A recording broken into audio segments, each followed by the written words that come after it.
자, 2022년 웨슬리 부흥전도단 신년 새벽성회 오늘 제5일째입니다. 오늘 우리에게 주신 하나님의 말씀은 고린도전서 9장 19절 말씀이고요. 설교 제목은 어떻게 살 것인가? 성공한 생애를 넘어 위대한 생애로가 되겠습니다. 본 말씀을 여러분들 위해서 제가 봉독해 드립니다.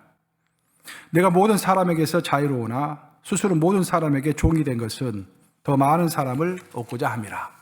살아계신 하나님의 말씀입니다.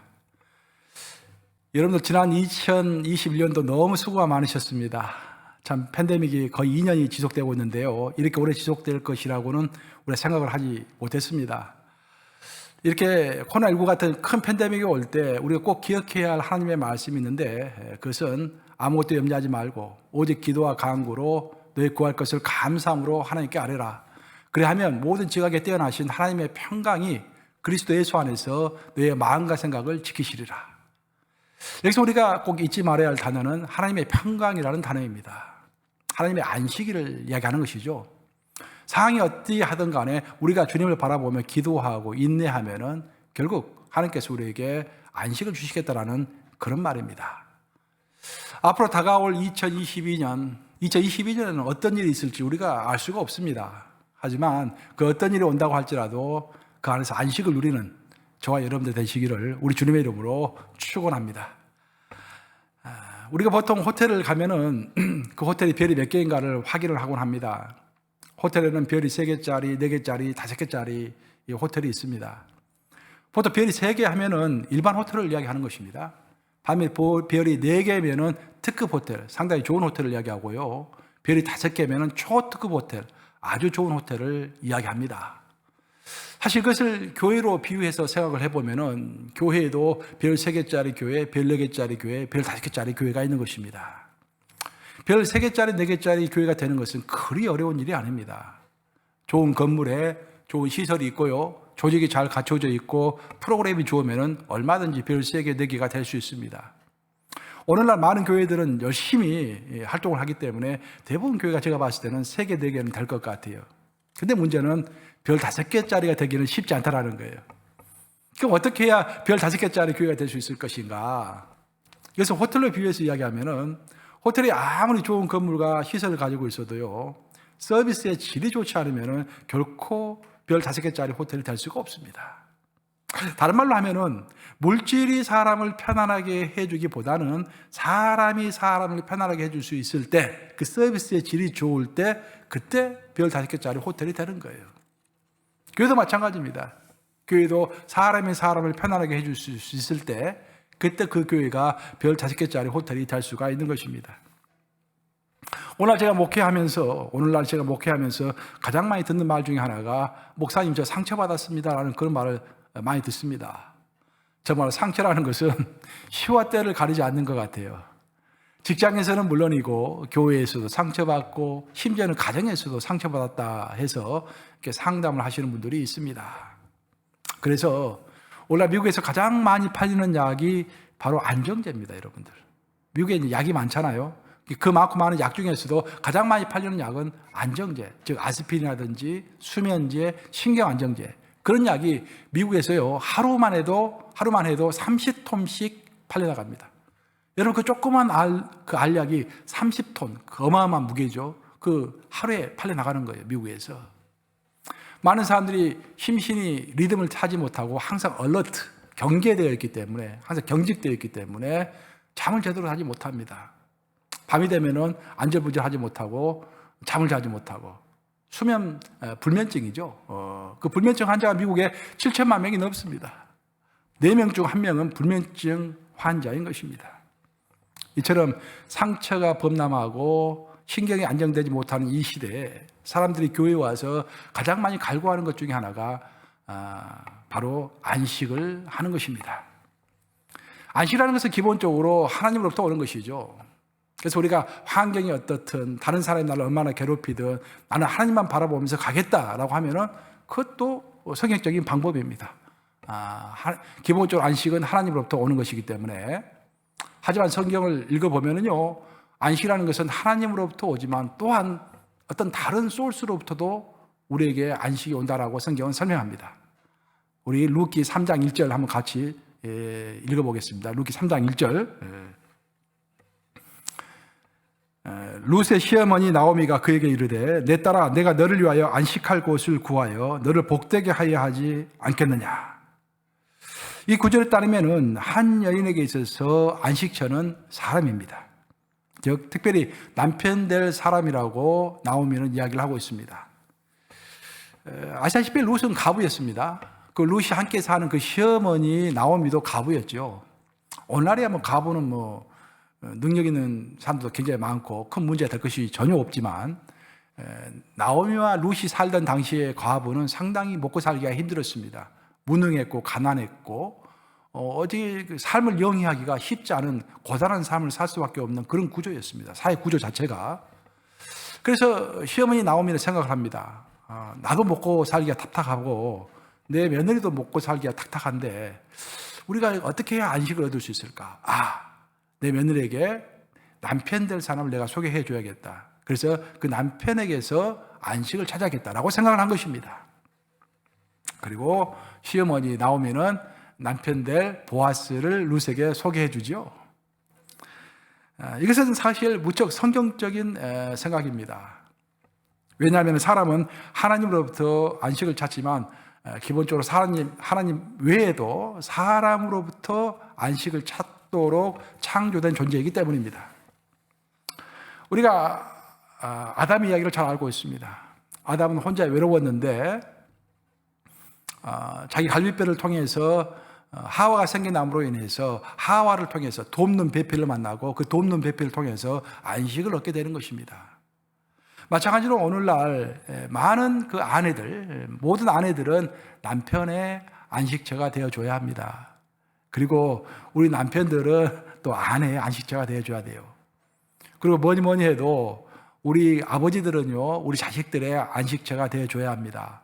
물론 자식들이 속썩이고 힘들게 할 때도 있지만 그럼에도 불구하고 우리 아버지들은 자식들의 안식처가 되어줘야 합니다.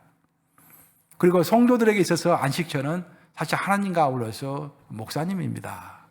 그리고 목사님의 안식처는 하나님과 아울러서 성도들이 목사님의 안식처가 되어줘야 하는 것입니다. 많은 사람들이 크게 존경하는 우리 한국에 나온 위대한 목사님, 고 한경진 목사님. 그 한경진 목사님이 은퇴하시고 나서 그런 말을 한 적이 있어요. 이제 공개석상에서 아무리 천사처럼 목회를 해도 마귀처럼 힘들게 하는 성도가 있고 아무리 마귀처럼 목회를 해도 천사처럼 떠받드는 성도가 있다.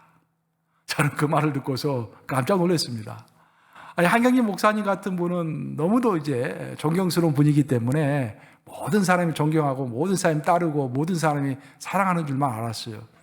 근데 목사님도 괴로운 성도들이 있었다라는 거예요. 그래서 아무리 천사처럼 목회를 해도 마귀처럼 힘들게 하는 성도가 있고 아무리 마귀처럼 목회를 해도 천사처럼 떠받드는 성도가 있다라는 그런 고백을 한 것입니다. 사랑하는 여러분, 오늘날 이 교회의 문제, 이 사회의 문제, 이 가정의 문제는 서로가 서로의 안식처가 되어주지 않는다고 아우성을 치는 데에 있습니다. 오늘 많은 사람들이 아우성을 치는 거예요. 왜 나의 안식처가 되어주지 않느냐고. 하지만 우리는 이 시간부터라도 바로 내 자신이 다른 사람들의 안식처가 되어주기를 다짐해야 할 줄로 믿습니다.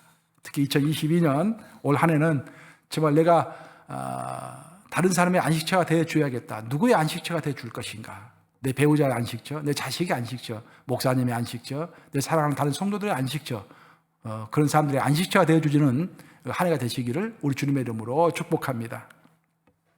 우리 가운데 있어야 할 안식, 특히 교회에서의 안식이 깨지는 이유는 무엇보다도 어떤 문제의 원인을 내 자신에게서 찾기보다는 다른 사람과 환경에서 찾기 때문에 나의 안식이 깨지는 경우가 참 많습니다.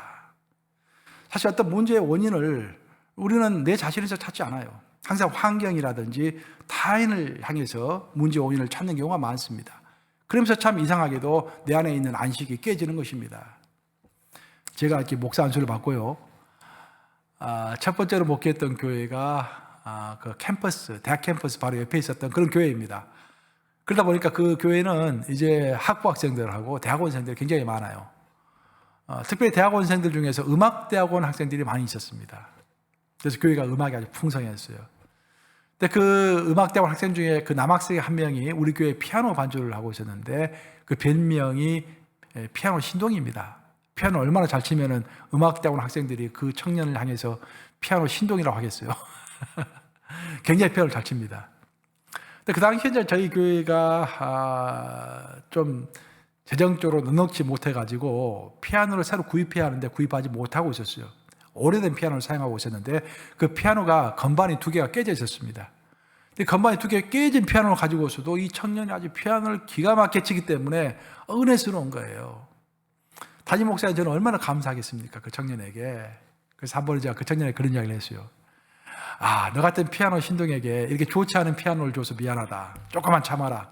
내가 좋은 피아노를 구입할 테니까 그때까지만 좀 참고 피아노 반주를 잘해라. 그렇게 이야기했더니 그 친구가 갑자기 정색을 하는 거예요. 그래서 다시 이야기합니다. 목사님, 프로는 악기 탓을 하지 않습니다. 저는 어떤 악기가 주어지든지 최선을 다해서 연주할 뿐입니다. 이야, 그 이야기를 듣고서 제가 깜짝 놀랐습니다. 나이가 어린 이 친구에게 그런 소리를 듣고 나니까 마치 하나님이 저에게 하시는 소리 같았어요. 사실 저도 첫 목회지에서 나를 조금만 더 좋은 교로 보내면 내가 목회를 좀 더 잘할 수 있을 텐데 그런 마음이 저도 많이 있었죠. 하지만 그것이 아닌 거예요. 프로는 악기 탓을 하지 않는다. 프로는 환경 탓을 하지 않는다. 프로는 다른 사람 탓하지 않는다. 프로는 오직 자신을 탓할 뿐이다.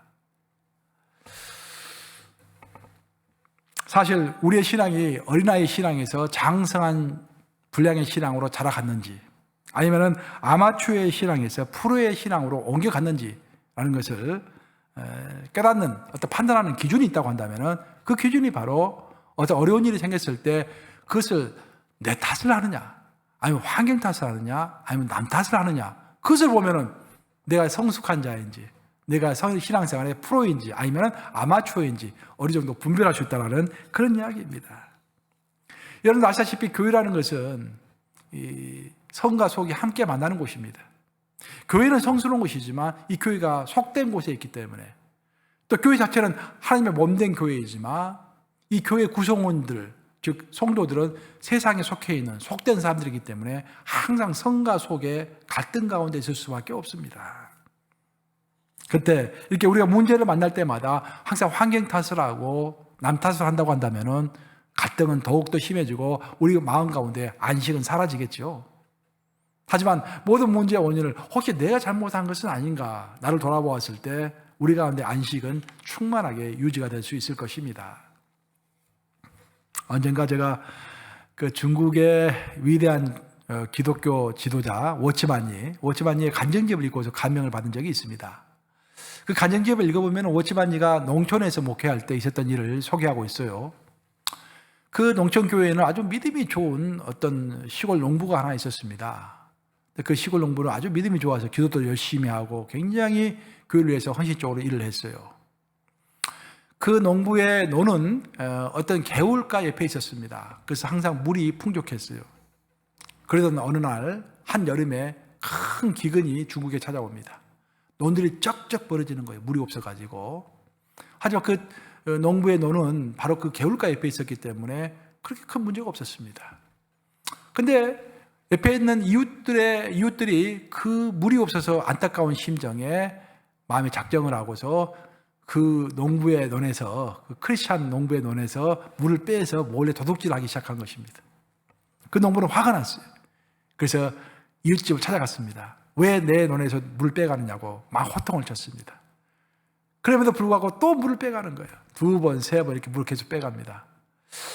크리스찬이었기 때문에 아주 심하게 하진 않았지만 굉장히 기분이 언짢아가지고 그래도 가서 퍼부었습니다. 이거 옳지 못한 일이라고, 정당한 일이 아니라고 막 이렇게 꾸짖었습니다. 근데 묘하게도 이런 일을 2번, 3번 반복하는 사이에 그 농부는 마음속으로 어떤 한 가지를 깨닫게 됐는데 그것은 뭐냐면 자기 마음에 안식이 없다는 것입니다. 평강이 없고 분노만 있을 뿐이지 분명히 자기는 옳은 일, 정당한 일을 하고 있음에도 불구하고 그 마음에 안식이 없는 것을 깨닫게 된 것입니다. 마음이 괴로웠어요. 그래서 하나님께 기도하기 시작합니다. 하나님, 저는 지금 옳은 일을 하고 있습니다. 지금 저는 정당한 일을 하고 있습니다. 저들은 정당하지 못한 일을 했기 때문에 제가 그 일을 꾸짖고 있습니다. 그런데 이상하게도 내 마음에는 옳은 일을 하고 있음에도 불구하고 평강이 없습니다. 안식이 없습니다. 뭐가 잘못된 것입니까? 그때 하나님이 답변하시더래요. 사랑하는 아들아, 너는 왜 꼭 옳은 일만 하려고 하느냐? 옳은 일을 뛰어넘어서 위대한 일을 할 수는 없느냐? 라고 물어보시더래요. 농부가 깜짝 놀랐습니다. 하나님, 옳은 일, 정당한 일, 그것을 뛰어넘는 위대한 일이라는 것이 도대체 어떤 것이 위대한 일입니까? 라고 물어본 거예요. 그때 하나님 답변하셨습니다. 사랑하는 아들아, 내가 너에게 해준 것처럼 너도 다른 사람에게 그렇게 해줄 수 없니? 그 말 듣고서 농부가 가만히 생각해 보았습니다. 그간 그렇게 못된 죄인인 자신을 하나님 얼마나 사랑해 주셨던가. 자기에게 먼저 찾아오셔서 복음을 전해주신 하나님, 그 은혜, 그 섭리, 그런 걸 생각하면서 크게 깨달은 바가 있었습니다. 농부는 벌떡 일어서가지고 자기 논으로 가서 자기 논에 있는 물을 다 빼내서 옆에 논들에게 다 대주기 시작했습니다. 그때야 그를 잃어버렸던 안식, 평강, 기쁨이 그게 다시 찾아오는 것을 느꼈다라는 것입니다. 그 이야기를 오치환이의 간증집에서 제가 읽고서 제 마음에 큰 감동이 있었습니다. 도대체 무엇이 변한 걸까요? 농부의 관점이 변한 것입니다. 농부의 태도가 변한 것입니다. 그전에 농부는 항상 옳은 일, 정당한 일만 생각하는 그런 농부였습니다. 그런 농부가 시야를 넓혀서 그 마음의 용량을 넓혀서 옳은 일보다도 더 위대한 일을 추구하고 정당한 일보다도 포용하는 일, 또 배려하는 일, 그런 것으로 관점과 태도를 바꿨을 때 그의 마음에 평강이 찾아왔다라는 그런 이야기입니다. 사랑하는 여러분, 우리 모두는 각자의 차원이라는 틀 속에서 인생을 살아갑니다. 이 농촌의 그리스도인은 처음에는 모든 일을 정당성의 차원에서 해결하고자 했습니다. 옳고 그름을 정확하게 따진 것입니다. 그것이 잘못된 것은 아니었지만 그런 행동을 통해서 그와 이웃의 관계는 악화되었고, 관계가 악화되면서 그의 마음에는 평강이 없었던 것입니다. 안식을 잃어버린 것이죠. 그래서 그는 하나님께 기도했고, 결국 그 기도를 통해서 그의 판단과 행동의 차원을 정당성의 차원에서 수용과 희생과 배려의 차원으로 그 차원을 바꾼 것입니다. 바로 그때 그와 그 이웃에게 큰 평강이 찾아왔고, 큰 안식이 찾아왔고, 큰 기쁨이 찾아왔던 것입니다. 이처럼 성경이 가르치는 기독인의 삶이라는 것은 옳은 일에서 위대한 일로, 그리고 정당한 차원에서 수용과 희생과 감동의 차원으로 발전하는 삶, 그것이 바로 우리 크리스찬들의 삶의 것입니다. 그것이 바로 우리 예수님이 우리에게 모범으로 보이셨던 그런 삶입니다. 예수님이 뭐라고 하셨죠? 누가 너에게 오른쪽 뺨을 때리거들랑 왼쪽 뺨을 내밀어라. 누가 너에게 겉옷을 빼앗걸랑 너의 속옷도 벗어서 주어라. 그렇죠? 위대한 일의 차원이죠. 정당성의 차원에서는 그렇게 하면 안 되죠. 하지만 위대한 일의 차원에서는 그렇게 해야 하는 것입니다. 그때 우리가 그렇게 살아갈 때 하나님께서 우리에게 주신 안식과 평강을 빼앗기지 않는 것이죠. 저는 오늘 본문 말씀을 고린도전서에서 찾았습니다. 고린도 교회는 사도 바울을 많이 힘들게 했던 그런 교회입니다. 자기를 힘들게 하는 그런 교회에게 사도 바울이 자신의 삶을 변론하는 내용이 바로 고린도전서 9장의 내용입니다. 저는 이제 특별히 9장 중에서 19절 한 절을 꼽았지만 그 전후 문맥을 보면 이런 이야기예요. 사도 바울은 이렇게 이야기하고 있습니다. 나는 율법으로부터 자유로운 자로서 무엇이든지 먹고 마실 수가 있다. 즉 우상에게 바쳐진 돼지머리 고기도 먹을 수 있고 알코올이 섞여 있는 포도주도 마실 수 있다. 더 나아가서 베드로나 또 다른 사도들처럼 결혼해서 가정을 이룬 상태에서 내가 사역을 할 수도 있다. 또한 전임 사역자로서 마땅히 교회에다가 내 급여를 요청할 수 있는 그런 자격도 있다. 그래서 자기를 변론하고 자기의 그 정당한 권리를 쭉 주장하고 있습니다. 만약 사도 바울의 글이 여기서 끝났다고 한다면은 큰 감동이 없었겠죠. 자기 변론으로 끝났겠죠. 하지만 사도 바울은 그렇게 하지 않았습니다. 사도 바울은 어떤 전환점을 이루게 되는데 사도 바울은 마지막에 이런 말을 하고 있는 거예요. 내가 모든 사람으로부터 자유로우나 그러나 모든 사람의 종이 된 것은 스스로 종이 된 것이죠. 내가 모든 사람의 스스로 내가 모든 사람의 종이 된 것은 어찌하든지 많은 사람을 얻고자 함이라. 사도 바울의 목적은 많은 사람을 얻는 것이었습니다. 그 많은 사람을 얻기 위하여 그는 정당한 일을 마땅히 주장할 수 있음에도 불구하고 주장하지 아니하고 오히려 위대한 차원에서 먹을 수 있음에도 먹지 아니하고 결혼할 수 있음에도 불구하고 결혼하지 아니하고 받을 수 있음에도 불구하고 받지 아니하고 하면서 그의 일을 추진했다고 하는 그 놀라운 이야기를 고백하고 있는 것입니다. 사랑하는 여러분, 사실 우리가 옳은 일을 주장할 때 우리는 안식을 잃고서 분노할 수가 있습니다. 그 옳은 일을 주장하는 사람들의 최후가 분노일 경우가 참 많습니다. 하지만 우리가 위대한 일을 추구할 때 우리는 감동의 차원에 머물게 되고 그 감동의 차원 안에서 참 안식을 누릴 수가 있는 것입니다. 제가 전도사 시절 때 전도사 1년 차에 제가 이제 EM 목회를 했습니다. EM 패스터로서 일을 했어요. 그때 이제 그 학부 학생들이 이제 교회 많이 있었고 그 학부 학생들 데리고 제가 이제 EM 패스를 했었는데 제가 전도사 1년 차에 딱 가봤더니 4학년 학생이 몇 명 있는데 그중 한 학생이 굉장히 까칠합니다.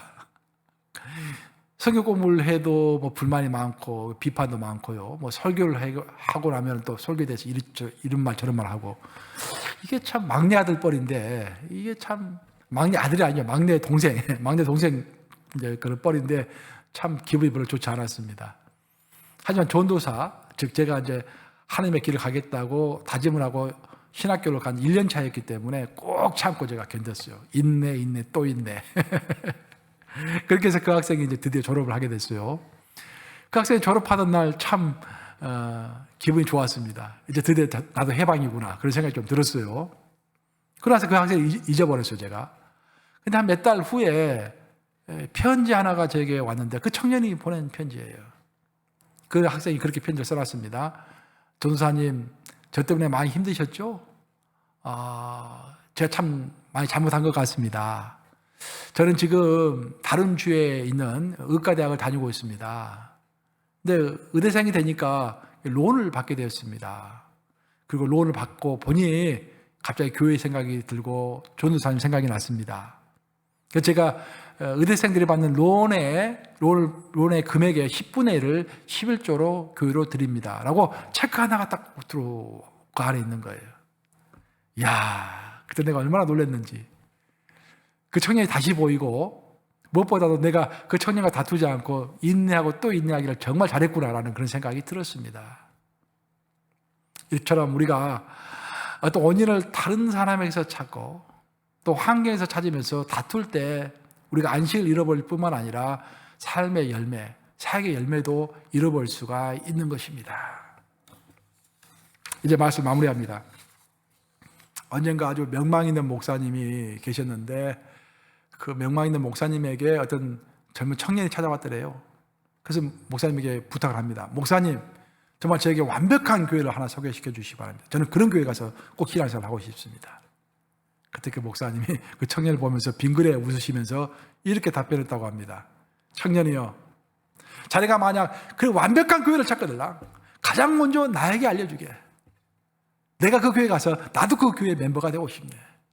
하지만 자네는 절대로 그 교회 멤버가 되면 안 되네. 그렇게 이야기를 하더래요. 그 청년이 기분이 별로 좋지 않았습니다. 목사님, 왜 내가 그런 완벽한 교회 멤버가 되면 안 됩니까? 목사님 말씀하십니다. 청년이요, 그 완벽한 교회에 자네 같은 불완전한 사람이 들어가면은 그 교회의 완전성이 깨지기 때문이라네. 그렇게 답변하였습니다. 사랑하는 여러분, 이처럼 불완전한 인간들이 모여서 형성하는 교회 공동체는 언제나 불완전성이 드러날 수밖에 없습니다. 결국 교회라는 것이 믿는 성도들이 모여서 교회를 이루는 것인데 그 성도 하나하나는 모두 현재 예수님을 닮아가는 불완전한 상태에 있는 것입니다. 그래서 교회는 항상 그 성도들이 불완전하기 때문에 교회 자체도 불완전할 수밖에 없는 거예요. 우리 안에 내재하고 있는 불완전한 인간의 속성이 그대로 공동체에 반영이 되고 있는 것입니다. 그럼에도 불구하고 이렇게 교회가 불완전함에도 불구하고 이렇게 2000년 역사를 끌어올 수 있는 이유는 바로 성령께서 역사하기 때문인 것이죠. 그래서 우리 성도들은 하나님께 기도할 때 하나님 완벽한 교회를 제게 주시옵소서, 우리 교회를 완전하게 만들어 주시옵소서 라고 기도하기 전에 주님 혹시 저에게 잘못된 것은 없습니까? 나에게 있어서 불완전한 것은 무엇입니까? 라고 생각하며 기도하는 그런 성도들 되어야 할 줄로 믿습니다. 그래서 성도뿐만 아니라 우리 목사도 마찬가지예요. 성도들만 잘못한 것이 아니라 목사도 잘못하는 것들이 참 많지요. 그래서 성도가 되었든지 목사가 되었든지 하나님 앞에서 혹시 내가 잘못된 것은 없습니까? 이렇게 반성하며 하나님께 물을 때 우리가 가지고 있는 안식이 빼앗기지 않을 것입니다. 반면에 저 사람 때문이야, 이것 때문이야, 저것 때문이야 라고 자꾸 우리가 지적할 때 우리 마음에 있는 안식은 사라지겠죠. 옳은 일을 넘어서 위대한 감동의 삶을 추구하는 삶, 또 2022년에는 안식이 없는 이유를 나에게서 먼저 찾는 삶, 그리고 2022년에는 모두가 다 프로 기독인이 되는 삶, 그런 일들이 충만하게 있기를 주님의 이름으로 축복합니다. 우리 함께 기도하시겠습니다. 하늘에 계신 우리 아버지여, 이름이 거룩히 여김을 받으시오며 나라에 임하옵시며 뜻이 하늘에서 이룬 것 같이 땅에서도 이루어지이다. 오늘날 우리에게 일용할 양식을 주옵시고 우리가 우리에게 죄 지은 자를 사하여 준 것 같이 우리 죄를 사하여 주옵시고 우리를 시험에 들게 하지 마옵시고 다만 악에서 구하옵소서. 대개 나라와 권세와 영광이 아버지께 영원히 있사옵나이다. 아멘. 자, 오늘 들은 설교 말씀을 가지고 여러분들 이제 각자 개인 기도를 하는 시간을 갖도록 하겠습니다.